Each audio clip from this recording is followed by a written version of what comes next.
2장입니다. 숫자를 찾으시면 되고 느헤미야 앞에 있습니다.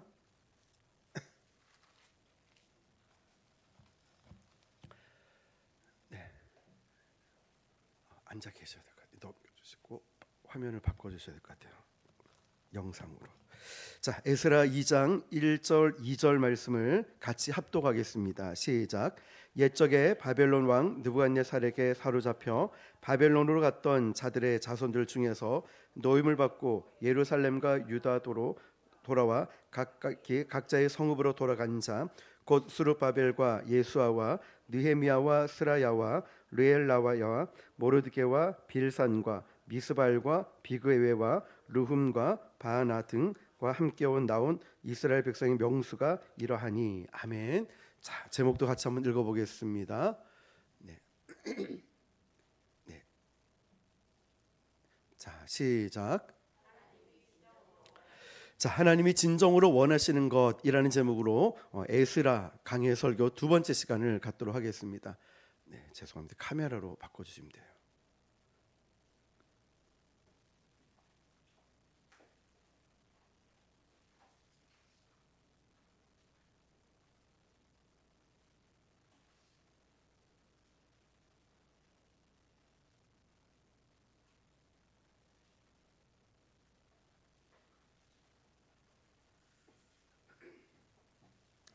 자, 네, 하나님의 진정으로 원하시는 것이라는 제목으로 에스라 강의 설교 두 번째 시간을 갖도록 하겠습니다.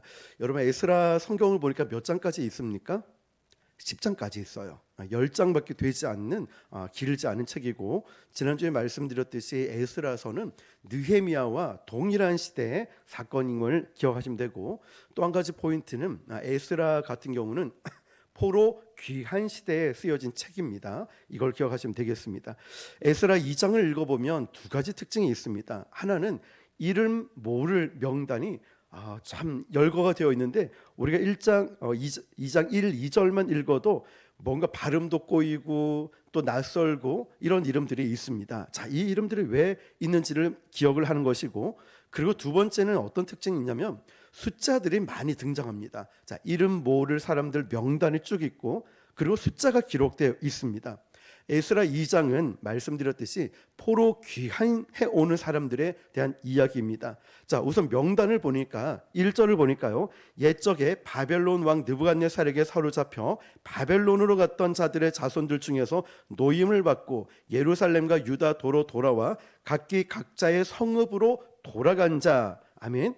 자, 그러면서 2절에 보니까 그 명단이 등장을 하는데, 곧 스룹바벨과 예수아와 느헤미야와 스라야와 르엘라야와 모르드게와 빌산과 미스발과 비그웨와 르훔과 바하나 등과 함께 나온 이스라엘 백성의 명수가 이러하니. 아멘. 자, 2절부터는 이제 명수가 등장을 하고 있습니다. 2절에 소개된 인물은 어떤 특징이 있냐면 리더십 그룹입니다. 지도자들의 명단입니다. 자, 그런데 여기 보니까 낯익은 인물들이 이름이 등장하죠. 어떤 사람이 눈에 띕니까? 느헤미야라는 사람이 있고, 또 얼핏 보면 모르드게라는 사람도 등장을 합니다. 이 이름은 우리에게 익숙한 사람들이죠. 그래서 많이 헷갈릴 수는 있지만, 쉽게 말하면 우리가 알고 있는 느헤미야나 모르드게가 아니라 그냥 이름이 같은 사람입니다. 동일 인물이 아니라. 자, 그래서 이 사람들은 포로에서 돌아온 지도자의 사람 중에 한 사람이다, 이렇게 이해하시면 되겠습니다. 그런데 우리가 여기서 주목해야 될 이름 두 사람이 있습니다. 그 사람이 누구냐면 스룹바벨이라는 사람이고 예수아라는 사람입니다. 이 두 사람은 포로 귀환 시대에 실질적으로 그 리더십 그룹에서 쌍두마차로 이끌었던 지도자였습니다. 그런데 포로 귀환이 한 번에 될 수도 없고, 엄청난 많은 숫자를 1차, 2차, 3차로 걸쳐가지고 포로 귀환을 하는데요, 그 연수만 하더라도 80에서 90년이나 걸렸다고 합니다. 우리 같으면 포로 귀환한다 이러면 야, 너희들 이제 해방됐어, 끝, 이럴 것 같지만 1차부터 3차까지 나누는데 기간만 하더라도 80에서 90년, 아주 오랜 세월이 걸렸다는 것입니다. 그런데 오늘 소개되는 명단은 1차 명단입니다. 1차 명단의 지도자가 바로 스룹바벨이 있고 예수아라는 사람이 있었습니다. 이 두 사람이 왜 중요하냐면 스룹바벨은 왕가의 후손이었습니다. 유다 다윗 집안의 혈통이었습니다.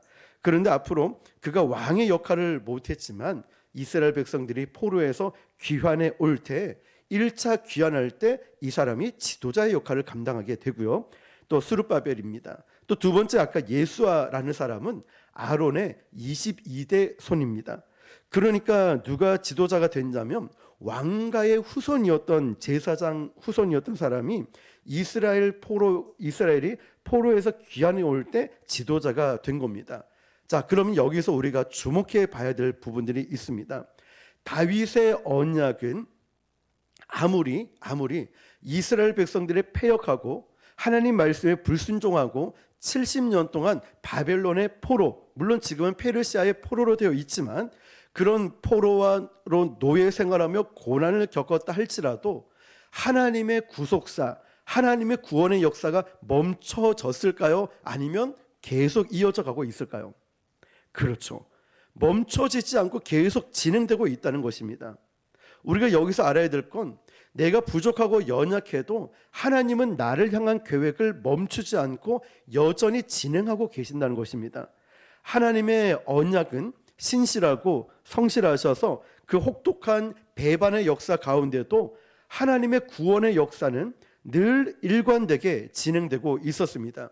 바로 하나님은 이 에스라 2장 말씀을 통하여 그 다윗의 후손 지도자들을 앞에 쌍두마차로 스룹바벨과 예수아를 세우면서 하나님의 구원의 역사가 70년이라는 포로 생활이 있었지만 멈춰진 것이 아니라 그 기간에도 여전히 진행되고 있음을 말씀하고 계시는 것입니다.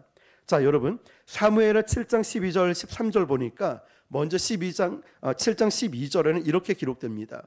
내 수완이 차서 내 조상들과 함께 누울 때 내가 내 몸에서 날 내 씨를 내 뒤에 세워 그의 나라를 어떡하리라 견고하게 하리라. 아멘.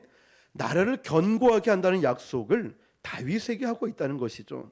그리고 13절 보니까 그는 내 이름을 위하여 집을 건축할 것이요 나는 그의 나라 왕위를 영원히 견고하게 하리라.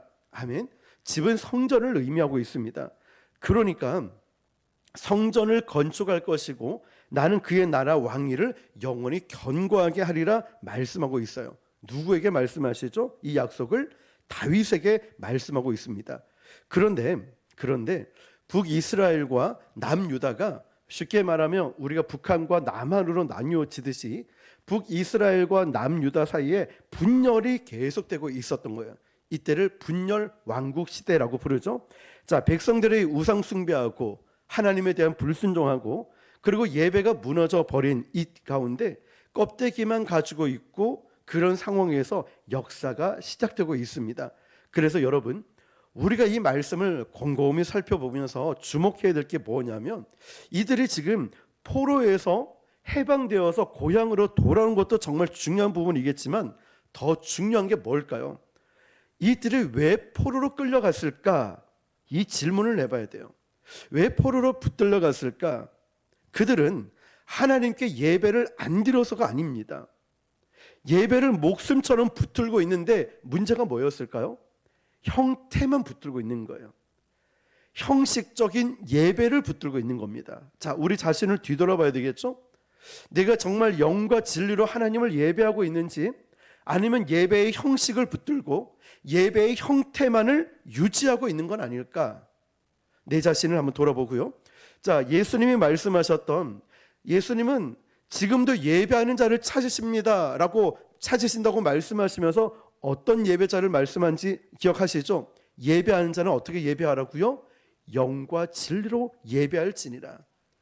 하나님은 영과 진리로 예배하는 자를 찾으신다고 했는데 지금 이 백성들의 예배는 예배의 형태를 갖춰지고 있지만 영과 진리가 없는 예배를 가지고 있다는 거예요.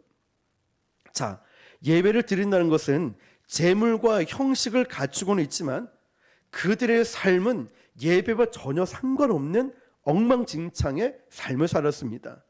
음란하고 우상숭배하고 탐욕에 있고 그런데 예배라는 형태를 이들은 이스라엘 백성들은 목숨과 같이 지키고 있다는 거예요. 거기에 자신들은 안심을 하는 거예요. 왜냐? 나는 이렇게 예배를 드렸으니까. 예배의 형태를 갖추고 있고, 나 주일 예배 드렸어. 나 기도하고 있고, 나 전도도 하고 있고, 나 열심히 헌금도 하고 있다고. 예배의 형태를 붙들고 있는 거예요. 그러면서 마음 심리적으로는 안심을 하고 있다는 것입니다. 자, 근데 이들의 삶이 따라오지 않았을 때 말입니다. 그러니까 삶과 예배가 점점 멀어져 버렸습니다. 그러니까 하나님은 수많은 선지자를 통하여서 이미 경고하셨습니다. 이렇게 너희들이 말을 안 들으면 열방을 일으켜서 너희들을 망하게 할 것이라고. 많은 선지자를 통하여서 하나님은 말씀하셨습니다. 그런데 이 백성들은 귓등으로도 듣지 않았어요. 하나님의 말씀을. 이미 그들의 귀는, 그들의 영안은, 그들의 삶은 무너질 대로 무너져서 하나님이 선지자를 통하여 아무리 말씀하셔도 나랑 상관없어. 아무 일도 일어나지 않는데 뭐 어때? 덤덤하게 들리고, 어떤 사람은 또 잔소리한다, 이런 말. 그러니까 하나님께서는 이제 선지자들을 세워서 참다 못해서 아수르를 일으켜서 북이스라엘을 무너뜨리고요, 바벨론을 일으켜서 남유다를 무너뜨려 버립니다. 그들을 다 무너뜨려 버립니다. 이게 바로 이들이 바벨론 포로로 끌려가게 된 근본적인 이유였습니다. 정리를 해보십시오. 예배를 안 드린 게 아니었습니다. 예배의 형태를 가지고 있고 예배의 형식을 다 가지고 있었지만 그들에게 영과 진리로 드리지 않는 이 예배, 하나님이 말씀하셔도 이들이 듣지 않았을 때 이들 가운데 하나님이 치시면서 나라를 망하게 하셨다는 거예요. 자, 여러분, 이게 근본적인 이유입니다. 그런데 그렇다면 여기서 우리가 주목해야 될 신학적 사실이 하나 있습니다. 뭐냐면 그들이 포로로 돌아오게 된 이 목적이 뭘까? 포로에서 다시 귀환하게 된 이 목적을 두 번째로 생각해 볼게요. 분명 우리는 지난 시간에 고레스의 칙령을 통하여서 이들이 야 너희도 고향으로 돌아가 다 보낸다 했어요. 또 어떻게 했죠? 두 번째로 야 너희들이 필요한 거, 행정적인 거 내가 다 처리해 줄게. 물질 필요한 거 걱정하지 마. 성벽을 재건하는데, 성전을 건축하는데 필요한 비용 내가 다 대줄게. 이 백성들은 전혀 문제될 게 없어요.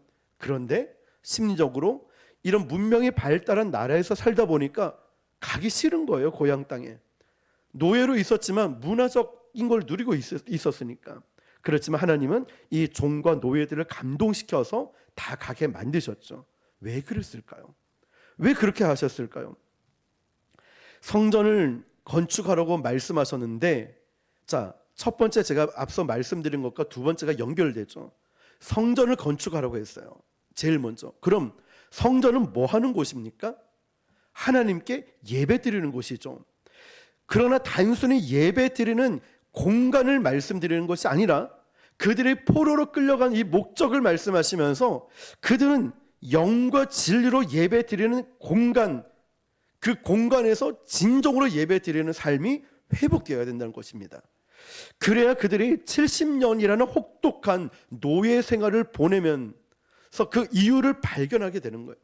우리가 실패를 경험해도요, 그걸 실패로 끝나는 것이 아니라 실패를 통하여 우리가 믿음의 성장이 있고 배움이 있다면 결코 그거는 실패가 아니죠. 우리의 성장을 가져온다면 우리에게. 이 백성들이 혹독한 노예 생활을 하면서 그들이 아무것도 깨닫지 않는다면 그들은 그대로 고난이 될 것입니다.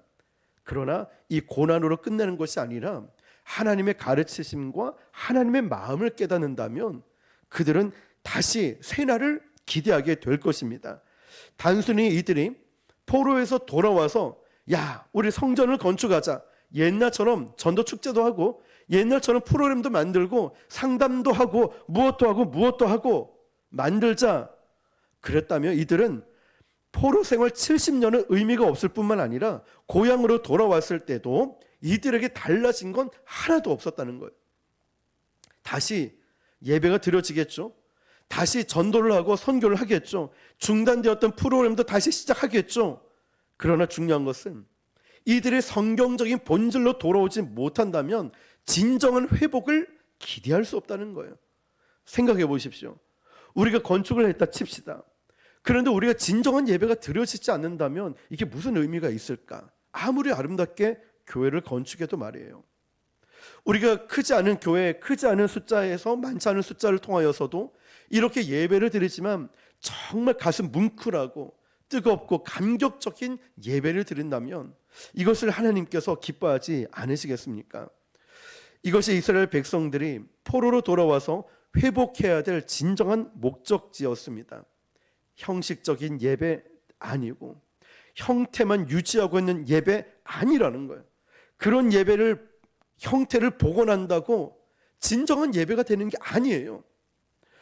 그래서 오늘 쭉 명단을 보면 특징이 있습니다.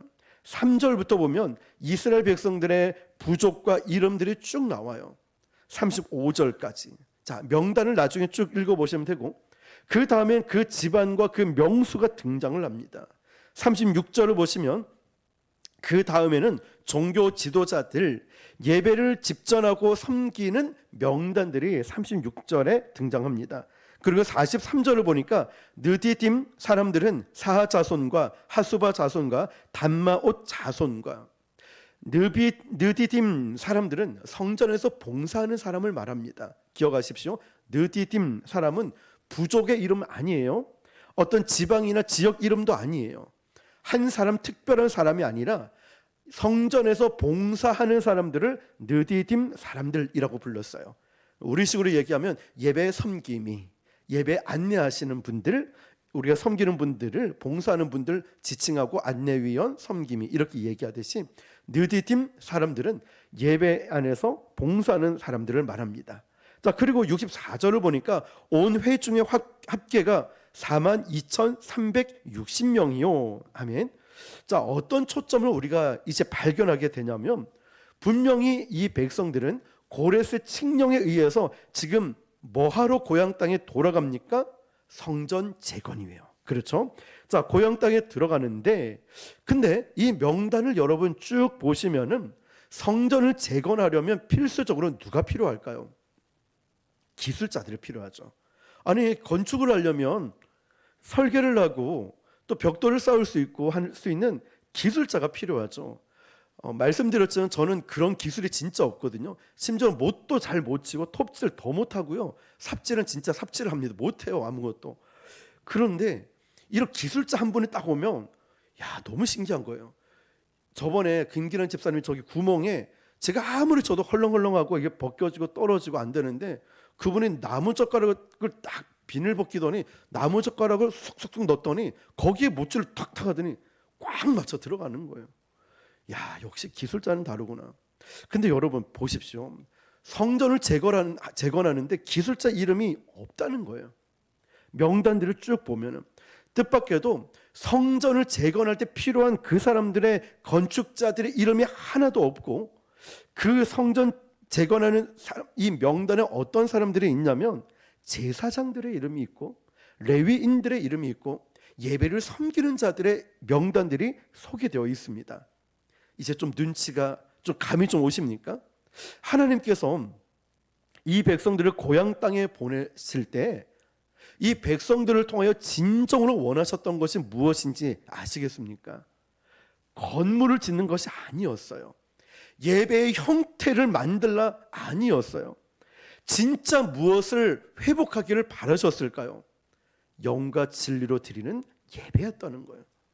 그런데 우리는 생각할 때, 고레스 칙령이 내렸을 때 건물을 지어라, 성전을 의리하게 멋지게 지어라 라고 생각할 수 있지만 하나님의 뜻은 그게 아니었다는 거예요. 궁극적인 목적은 건물이 아니었다는 거예요. 우리 물론 건물 필요합니다. 우리 날마다 기도하잖아요. 하나님 건축하게 해달라고, 건물을 달라고 기도하지 않습니까? 건물 필요합니다. 공간도 필요합니다. 그러나 공간이 왜 필요하겠습니까? 영과 진리로 예배를 드려야 하기 때문에 필요한 것입니다. 그러나 우리가 이 말씀을 통해 알 수 있는 건 1절 이 말씀 명단에는 건축자들의 이름이나 기술자들의 이름이나 그 어떤 장인의 이름이 1절 소개되어 있지 않다는 사실이에요. 이걸 꼭 기억하셔야 됩니다. 또 세 번째로 놀라운 게 뭐냐면, 우리는 이 이름들을 처음 들어보고 이 명단들 숫자들 보면은 야, 참 생소하다. 그런데 이 글을 처음 읽고 있는 이스라엘 백성들은 어떤 느낌이 들었을까요? 먼저는 고린도전서 16장 15절에서 보면은 고린도 교회 성도들에게 사도 바울이 편지를 씁니다. 15절 보면 형제들아 스바나의 집은 곧 아가야의 첫 열매요. 그러니까 아가야 지방에 복음이 들어갔을 때 그 집에 헌신과 수고를 했다는 거죠. 그 집안에서. 그리고 처음에 복음의 결실이 있었던 것입니다. 또 성도 섬기기로 작정한 줄을 너희가 아는지라 내가 너희를 권하노니. 스데반의 집이 복음의 첫 열매가 되어서 이제 바울의 일행과 성도들을 섬기기로 헌신을 했다는 것입니다. 그리고 16절 보니까 이 같은 사람들과 또 함께 일하며 수고하는 모든 사람에게 순종하라. 17절 내가 스데바나와 부드나도와 아가야이고 온 것을 기뻐하노니 그들이 너희의 부족한 것을 채웠음이라. 아멘. 여러분, 교회는 늘 재정이 필요합니다. 재정이 필요할 때마다 바로 여기서 재정을 채워줬다는 거죠. 마지막 18절에 중요한데요. 그들이 나와 너희 마음을 시원하게 하였으나 그러므로 너희는 이런 사람들을 어떻게 하라고요? 알아주라고 했어요. 알아주라. 알아주라는 것은 인정해 주라는 거예요. 자, 여러분, 우리는 보통 이렇게 생각을 하죠. 아니 목사님, 교회에서는 사람 드러내면 안 돼요. 사람 칭찬하고 드러내지 않아야 됩니다. 이렇게 생각을 해요. 실제로 제가 섬겼던 교회에서도 그 담임 목사님은 절대로 칭찬을 안 해요. 수고했다는 말도 안 하고 인정도 안 하셨어요. 저는 그게 처음에 적응이 안 되더라고요. 아니 왜 이렇게 인정을 안 해주지? 이렇게 열심히 하고 잘했는데 안 하시더라고요. 그러다 보니까 서운한 마음까지 들 때가 있는데 이 말씀을 준비하면서 이런 생각이 들었습니다. 우리가 보통 사람을 드러내지 말고 하나님을 드러내고 인정하고 영광 올려 드려야 돼. 그런데 오늘 읽었던 이 고린도전서 16장 18절 말씀은 그들이 나와 너희 마음을 시원하게 하였으나 그러므로 너희는 이런 사람들을 알아주라는 거예요. 여러분, 성경도 사람의 수고를 어떻게 하라고 돼 있죠? 알아주라고 돼 있어요. 그러면 우리가 조금 이제 잘못 생각하고 그동안 생각했던 걸 좀 바꿀 필요가 있어요. 그 사람을 높여주고 하나님께 드릴 영광을 가로채는 것이 아니라 우리도 인간인지라 사람인지라 수고했다는 말 듣고 싶고 인정도 받고 싶어요. 저도 그렇고 여러분 그럴 거예요. 그렇다면 왜 이런 말을 했을까요? 오늘날 우리 교회뿐만 아니라 이 당시 교회가 세워지기까지는 그냥 세워진 게 아닙니다. 그냥 세워진 게 아니에요. 수많은 사람들의 헌신이 있고 수고가 있었어요. 정말 수많은 사람들이 우리 교회를 위해 기도해 주고 있고요. 또 여러분들의 정말 눈물 어린 헌신이 있었습니다. 이거 하나님 앞에 가서 상급 받으면 되지. 뭐 우리가 알아줄 거 아니야. 교회에서 사람 높이는 거 아니야. 보통 이렇게 생각했겠지만 이거 조심하고 우상 숭배가 될 수 있으니까 그런 거 조심해야 돼라고 이야기를 했었습니다. 그 순전한 마음으로 헌신했던 사람들, 또 여러분같이 정말 기도하고 기초를 쌓는데 얼마나 노력하고 힘을 쓰고 있습니까? 성경은 그런 사람들의 수고를 알아주라는 거예요. 인정하라는 거예요. 그래서 저도 좀 이런 부분에 더 많이 이렇게 신경을 쓰려고 그래요. 너무 수고하신 분들, 왜냐하면 이분들의 헌신과 이분들의 기도와 이분들의 노력 아니고서는 부곡순복음교회가 세워질 수 없거든요. 너무 귀하다는 마음이 듭니다. 이것을 우리가 본받을 필요가 있다는 것이죠. 지금 이 사람들이 1차 포로 귀환으로 돌아오는 사람들입니다. 아무것도 없는 황폐한 땅인 거예요. 안전하게 편안하게 살았던 이 문명의 바벨론 땅에서 모든 것을 내려놓고 그냥 죽을 고생하고 이들이 왔다는 것입니다. 앞장서서 왔다는 거예요. 그들의 헌신, 그들의 기초가 있었기 때문에 오늘날의 어떠한 공동체든 열매를 기대할 수 있고 부흥을 기대할 수 있는 거예요. 마치 우리 교회처럼 여러분들의 귀한 헌신과 기도, 섬김, 오래 참음, 사랑 이런 게 없었더라면 우리 부곡순복음교회가 존재나 할 수 있을까? 어쩌면 벌써 무너지고 벌써 힘든 시간들을 보내고 있을지도 모릅니다. 그래서 저는 말씀을 준비하면서 여러분들 한 분 한 분이 기억이 나고 감사한 마음이 들더라고요. 이 글을 처음 읽고 있는 이 독자 이스라엘 백성들 어떤 생각을 들었을까요? 아니 이거 지금 성경 말씀인데 우리 집안 이야기가 나오네? 이런 마음들 얼마나 영광스러웠겠습니까? 이걸 보면서 후손들이 이 선조들처럼 믿음의 가문이 된 것처럼 우리도 이렇게 헌신해야 되는구나. 우리도 이렇게 열심히 해야 되는구나. 야, 적당히 신앙생활 하면 안 돼. 우리 선조들 봐. 이렇게 기도했다니까. 이렇게 교회를 세웠다니까. 우리 본받아야 돼. 이 선배들이 귀한 족적을 우리도 따라가야 돼 라는 말처럼 말입니다. 그런 마음이 들지 않았을까요? 얼마나 자랑스러웠겠습니까? 우리 선조들의 이름이 등장했을 때 98 해운대 성령 대집회할 때 둘째 하준이가 친구들한테 영상 찍어가지고 제 기도 인도하는 거 찍어가 다 보여준 거예요. 자랑스럽다는 거예요. 저도 참 감사한 마음이 든 거예요. 그러면서 우리가 신앙생활 할 때 이렇게 기도하고 이렇게 해야 돼. 아빠가 여기 설 수 있는 건 잘나서가 아니라 작은 개척교회 작게 힘들게 시작했던 걸 하나님이 기억하셔서 하나님이 이렇게 쓰시는 거예요. 교회가 크다고 숫자가 많다고 쓰시는 것이 아니라 아무도 보지 않고 알아주지 않는 그 자리에 헌신하고 있을 때 많은 분들이 보고 가시고 듣고 소문이 나고 하나님께서 이렇게 쓰시는 거야. 그러니까 저의 자랑이 드러나는 것이 아니라 하나님이 이렇게 쓰시는 거야. 이 아이에게 정말 가르칠 수 있는 좋은 기회가 됐던 것 같아요.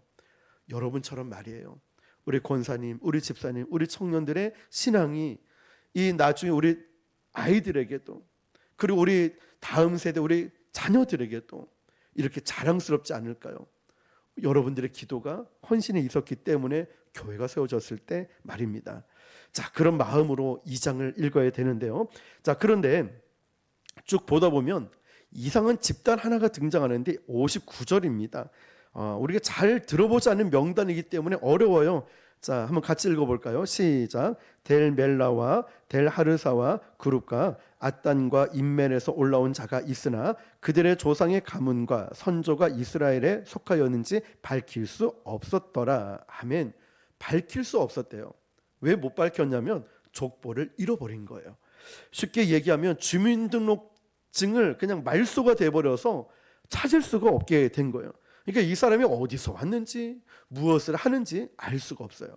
우리 교회 새신자 등록할 때 이분이 전 교회가 어딘지를 알고 어떤 교회에서 신앙생활을 하면은 이제 괜찮은데 이야기를 해주지 않고 밝히지 않을 때는 저 사람이 누구지? 어떤 사람이지? 이런 마음처럼 지금 이 사람이 어떤 사람인지 알 수 없다는 거예요.